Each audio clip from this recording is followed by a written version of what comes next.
Bueno, voy a empezar a leer sobre lo que es la filtración glomerular, el flujo sanguíneo renal y su control. Hace mucho que no hago videos, estoy muy vaga, así que vamos a arrancar. Voy a empezar a leer lo del Guyton.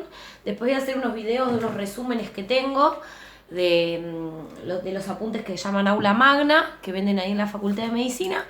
Pero voy a empezar un poquito, a mí me gusta leer el Guyton. Y para lo que es renal, me dijeron que de ahí estaba bien y es más, lo recomiendan. Así que bueno, vamos a empezar, espero que puedan seguir la lectura. Vuelvo a aclarar por las dudas, yo muchas veces voy estudiando, es la primera lectura que hago, entonces a veces hay cosas que no las entiendo o lo que sea, pero bueno, nada, la idea es esto, que les sirva a ustedes y a mí, y es como a la distancia poder ir estudiando juntos. Y leyendo de bibliografía oficial siempre, digamos. Bueno, entonces, vamos a ver las múltiples funciones del riñón en la homeostasis. La mayoría de las personas saben que los riñones tienen una función importante: eliminar del cuerpo los materiales de desecho que se han ingerido o ha producido el metabolismo. Una segunda función, que es especialmente crítica, es controlar el volumen y la composición de los líquidos corporales. Entonces voy a ir marcando algunas cositas. Entonces, otra función que es muy importante, porque siempre uno piensa solo en producción de orina, es controlar el volumen y la composición de los líquidos corporales. En lo que respecta al agua y casi todos los electrolitos del cuerpo, el equilibrio entre los ingresos, debidos a la ingestión y a la producción metabólica, y a las salidas, debidas a la excreción o el consumo metabólico, lo mantienen en gran medida los riñones. Esta función reguladora de los riñones mantiene el ambiente interno estable, necesario para que las células desempeñen diversas actividades. Los riñones realizan sus funciones más importantes filtrando el plasma y eliminando sustancias de filtrado con una intensidad variable, dependiendo de las necesidades del cuerpo. Finalmente, los riñones aclaran las sustancias no deseadas del filtrado, excretándolas a la orina mientras devuelven las sustancias necesarias de nuevo a la sangre. Aunque este capítulo y los siguientes se centrarán sobre todo en el control de la excreción renal de agua, electrolitos y productos de desecho metabólico, los riñones ejercen numerosas funciones homeostáticas, entre ellas las siguientes: excreción de productos metabólicos de desecho y sustancias químicas extrañas, regulación de los equilibrios hídricos y electrolíticos, regulación de la osmolalidad del líquido corporal y de las concentraciones de electrolitos, regulación de la presión arterial, regulación del equilibrio ácido-base, secreción, metabolismo y excreción de hormonas, y gluconeogenia.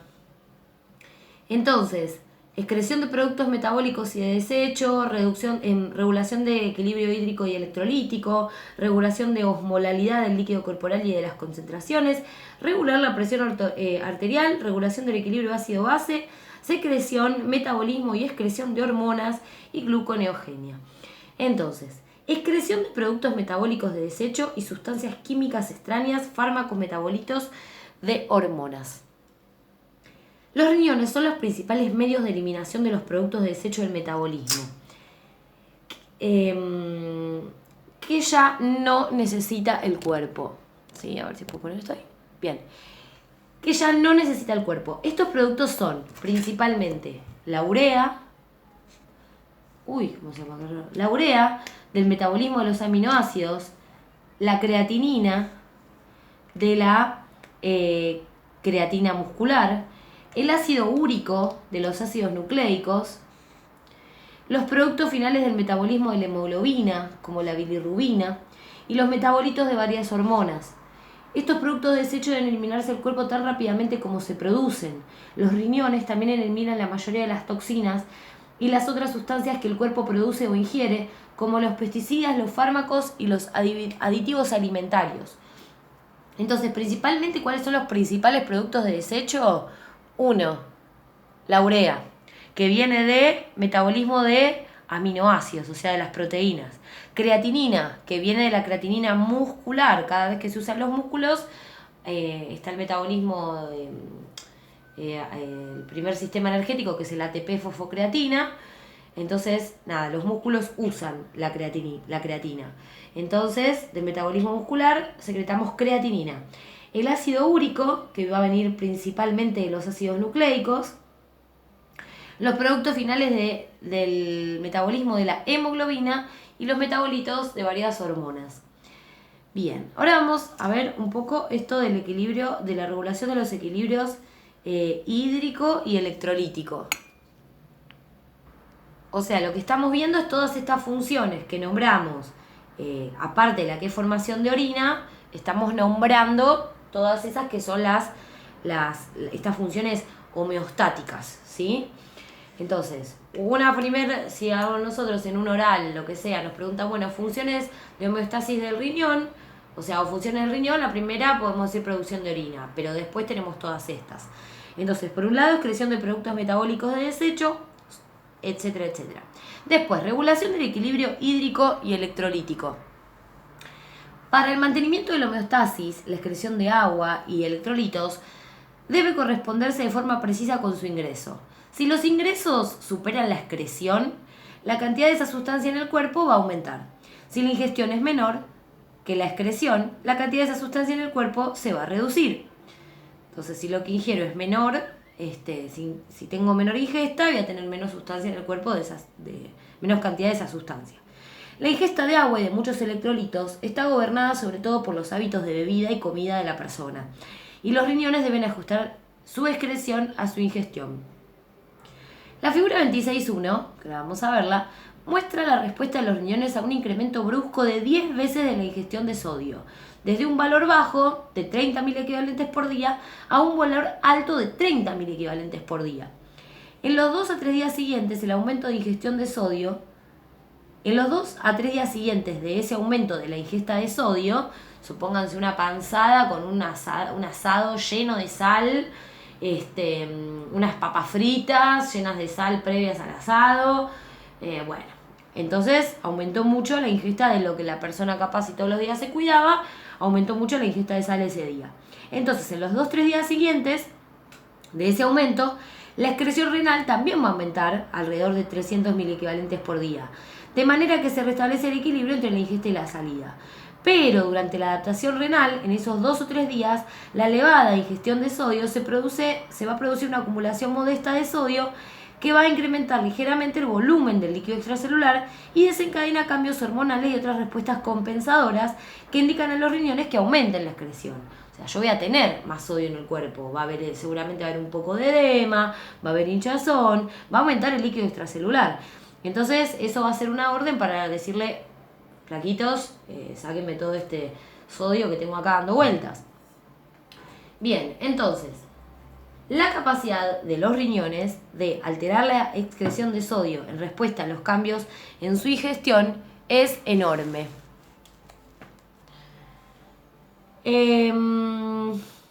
Estudios experimentales han demostrado que en muchas personas la ingesta de sodio puede aumentar hasta 1.500 miliequivalentes por día, o sea, más de 10 veces con respecto a lo normal, o reducirse a 10.000 equivalentes, con cambios relativamente pequeños en el volumen de líquido extracelular o en la concentración plasmática de sodio. Esto es también cierto para el agua y la mayoría de los demás electrolitos, como los iones cloro, potasio, calcio, hidrógeno, magnesio y fosfato. En los siguientes capítulos expondremos los mecanismos específicos que van a permitir a los riñones realizar estas proezas asombrosas en la homeostasis. Bien, ya di vuelta a la página, vamos a seguir con la próxima función, que es, por ejemplo, acá está el gráfico que nos decían antes, que cuando aumenta la ingesta de sodio, capaz unas 10 veces, hay un lapso de 2 a 3 días y después se vuelve a regularizar la cosa. Pero 2-3 días tenemos como los efectos de esa ingesta alta de sodio. Regulación de la presión arterial. Como se comentó en el capítulo 19, los riñones desempeñan una función dominante en la regulación a lo largo de la presión arterial al excretar cantidades variables de sodio y de agua. Los riñones también contribuyen a la regulación a corto plazo de la presión arterial mediante la secreción de hormonas y factores o sustancias vasoactivos, como la renina, que da lugar a la formación de productos vasoactivos, por ejemplo la angiotensina. Entonces acuérdense que la caída de sangre, digamos, en la arteria aferente, en la arteriola aferente, o sea, que disminuya el flujo plasmático renal, eso es un estímulo, ¿sí?, para la secreción de renina por parte del riñón. Y eso después, no, la renina no. Sí, la renina, y después la glándula suprarrenal creo que era la que iba a secretar aldosterona. Si no me equivoco, ¿no? Creo que era así. Bueno, entonces ahí tenemos otra. Ya tenemos eliminación de sustancias de desecho, tenemos regulación de equilibrio hídrico, tenemos regulación de la presión arterial, regulación del equilibrio ácido-base. Los riñones contribuyen a la regulación ácido-básica junto a los pulmones y a los amortiguadores del líquido corporal mediante la excreción de ácidos y la regulación de los depósitos de amortiguadores en el líquido corporal. Los riñones son los únicos medios de eliminar ciertos tipos de ácidos, como el ácido sulfúrico y el ácido fosfórico, que generan el metabolismo de las proteínas. Entonces, contribuyen a la relación ácido-base y tienen una acción buffer. Y son los únicos, ¿sí?, que son capaces de eliminar el ácido sulfúrico, por ejemplo, y el ácido fosfórico. Ahora, otra. Regulación en la producción de eritrocitos. Seguramente creo que vamos a hablar acá de la eritropoyetina. Entonces, los riñones secretan eritropoyetina, que estimula la producción de eritrocitos por las células madre hematopoyéticas en la médula ósea, como se expone en el capítulo 32. Entonces, el riñón va a secretar eritropoyetina y esto va a ir a la médula ósea para producir glóbulos rojos. Un estímulo importante para esta secreción de eritropoyetina es la hipoxia. Esto es fundamental, ¿sí?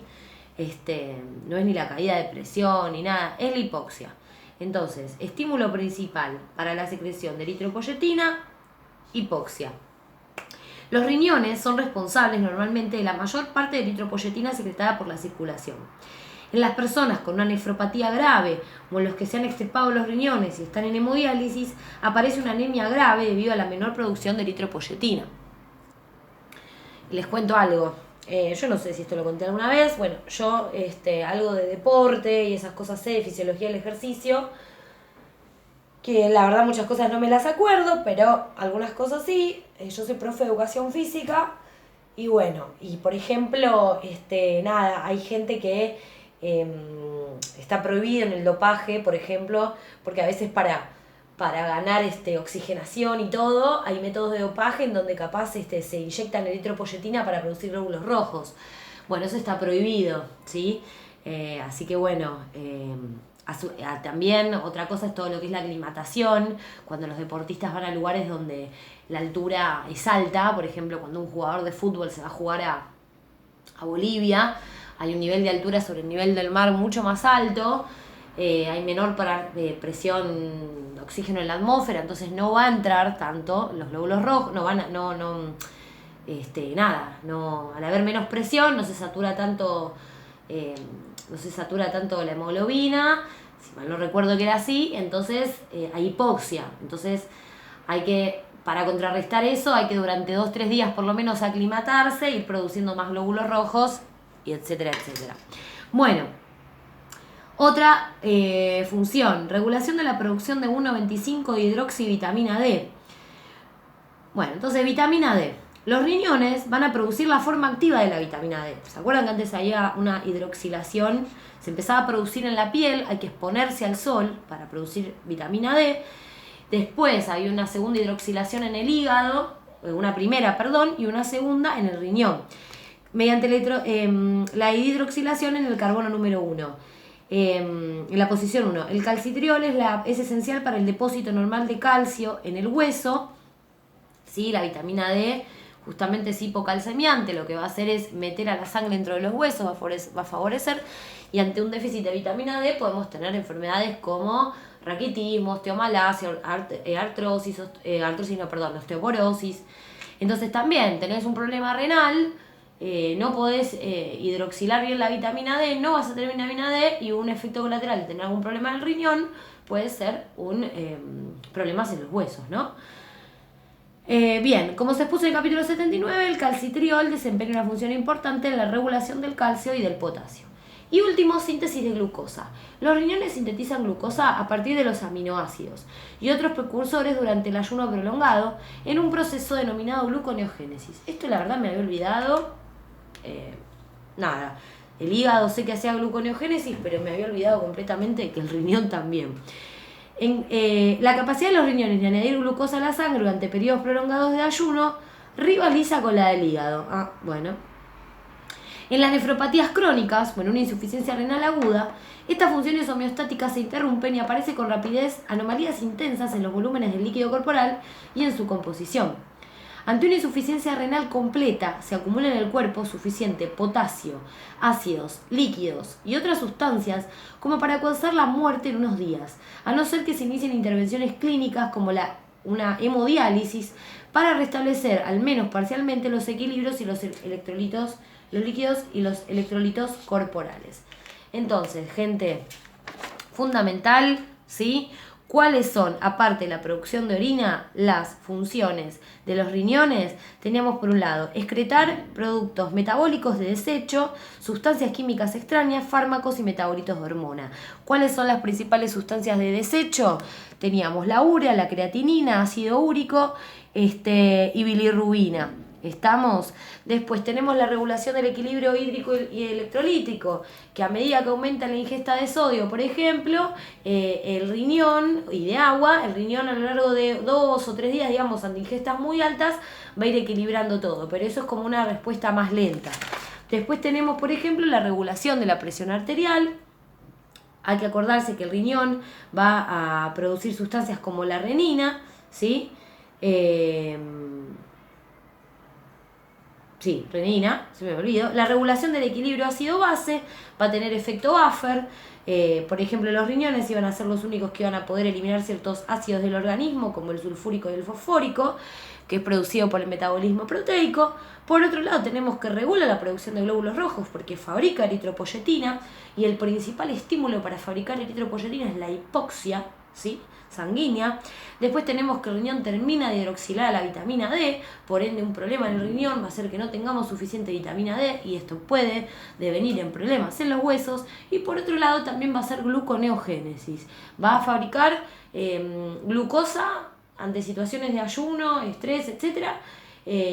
Con productos como sustratos van a ser los aminoácidos, pero en esta función va a competir con el hígado.